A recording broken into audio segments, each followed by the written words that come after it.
के लिए बेहतरीन तोहफा पेट्रोल 13 रुपए 55 पैसे महंगा कर दिया गया। और वजारत खजाना की रिपोर्ट के मुताबिक आने वाले वक्त में महंगाई हुकूमत को परेशान करती रहेगी।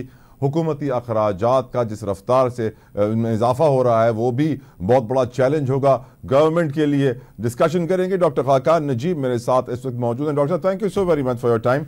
ये बताइए सर, ये आखिर महंगाई कहाँ जाके रुकेगी? शब्बर जैदी साहब को मैं सर सुन रहा था कुछ दिन पहले, वो कहते हैं 24 में जो हुकूमत बनाएगा 25 में उससे लग पता जाएगा। आप बताइए सर, होने क्या वाला है? बिस्मिल्लाहिर्रहमानिर्रहीम। एक तो अगर मैं पॉजिटिव नोट पे बात करूं तो पाकिस्तान के मसाइल चूंकि बहुत गहरे हैं और मैंने जो मैनिफेस्टोज भी देखे, लेट्स होप के उस मैनिफेस्टोज पे बेस करके SIFC के जो फ्रेमवर्क है उसको उस पे बेस करके और इस वक्त ये सीरियसनेस दिखाते हुए कि हम इस तरह नहीं मुल्क चला सकते कि हम मडलिंग थ्रू करते रहें और IMF का एक प्रोग्राम खत्म होने जा रहा है, एक नए प्रोग्राम की जरूरत है।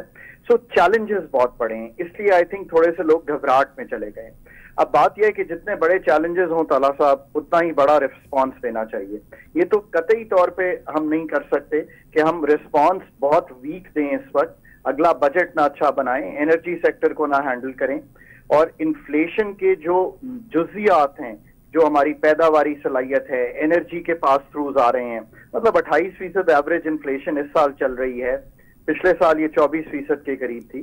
सर्टनली मतलब हमें अपनी पैदावारी सलाहियत, अपनी जो सप्लाई साइड है, हमारे पेरिशेबल से बहुत बड़ी इन्फ्लेशन आ रही है। अब चूंकि ये चैलेंजेस सब इतने बड़े हैं तो हमें तय ये करना चाहिए कि हम इनका रिस्पांस भी उतना ही बढ़ा देंगे और अगर इस वक्त नहीं देंगे तो कब देंगे? डॉक्टर साहब, आपने खुद कहा मैंने सारी पार्टियों के मैनिफेस्टोज देखे हैं।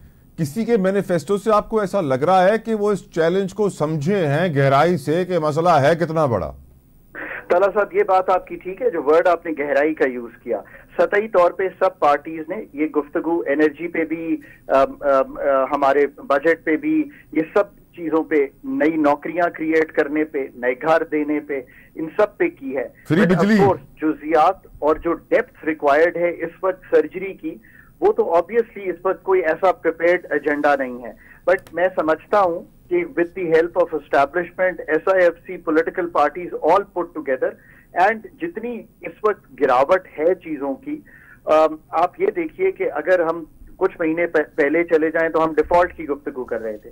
आज IMF का प्रोग्राम हो गया है और मैं तो बहुत स्ट्रांग प्रोपोनेंट रहा हूं कि IMF में जाना बेहद जरूरी था। आज देखिए कि 8-8 अरब डॉलर के जखायर हैं, रुपया भी थोड़ा स्ट्रांग हुआ है, थोड़ी सी मैक्रो स्टेबिलिटी के साइंस हैं। ये अगला IMF का प्रोग्राम सर कह रहे हैं और खतरनाक है। देखिए, नया प्रोग्राम तो ताला साहब गोज विदाउट सेइंग, आपको इस प्रोग्राम को पहले कंप्लीट करना है। आते ही जो हुकूमत का चैलेंज है वो बड़ा क्लियर है।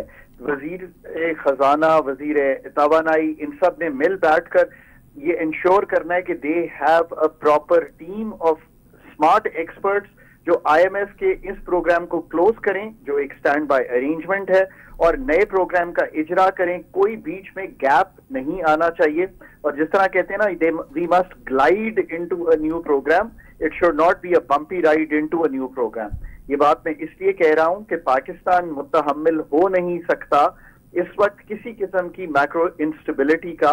उसकी वजह वही है कि ग्रॉस एक्सटर्नल नीड्स अगर 25 अरब डॉलर की हो किसी मुल्क की, और इस साल की भी और अगले साल की भी, और बाकी सब जो आपके सेक्टर हैं वो लिक्विडिटी क्रंच में हो, एनर्जी लिक्विडिटी क्रंच में है, हमारा फिस्कल जो है उसमें इतने बड़े गैप्स आ रहे हैं, हमारा जो बैरूनी करंट अकाउंट का खसारा है वो कुछ संभला है क्योंकि हमने इंपोर्ट्स पे कदगन लगाई हुई है। अब भी डायरेक्ट कदगन नहीं है, बट हम इकोनॉमी को स्लो कर ये कोशिश कर रहे हैं कि पाकिस्तान में डिमांड को कम किया हुआ है। ये सब बड़े सीरियस मसाइल हैं।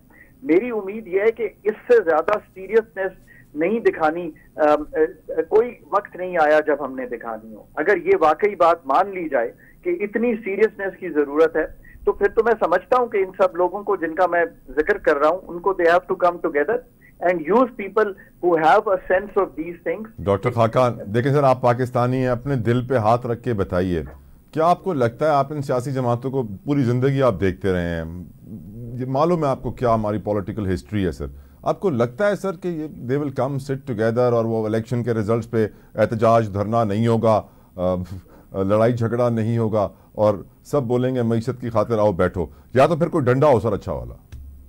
ताला भाई देखें, अगर मैं खुल के गुफ्तगू करूं, पहली बात तो ये है कि पॉलिटिकल स्टेबिलिटी जो है वो जरूर अहम जुज है इकोनॉमिक और सोशल स्टेबिलिटी का।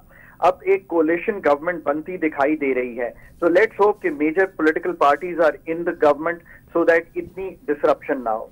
दूसरी बात, मैं इससे ज्यादा अगर क्लीन गुफ्तगू करूं तो वो ये है कि पीडीएम की हुकूमत जिसमें 13-14 पार्टीज मौजूद थी, उन्होंने एक SIFC का मैकेनिज्म बनाया है। SIFC very clearly is a whole of government approach. बहुत से लोग इस पे बहुत सी गुफ्तगू करते होंगे, पर मेरी इस्तदा ये है इस वक्त कि जितने बड़े हैं उनको इकट्ठे बैठना पड़ेगा, उनको एक पॉलिसी मेकर्स की team, economist, energy experts, debt experts की बनानी पड़ेगी जो पाकिस्तान की सर्जरी शुरू करें।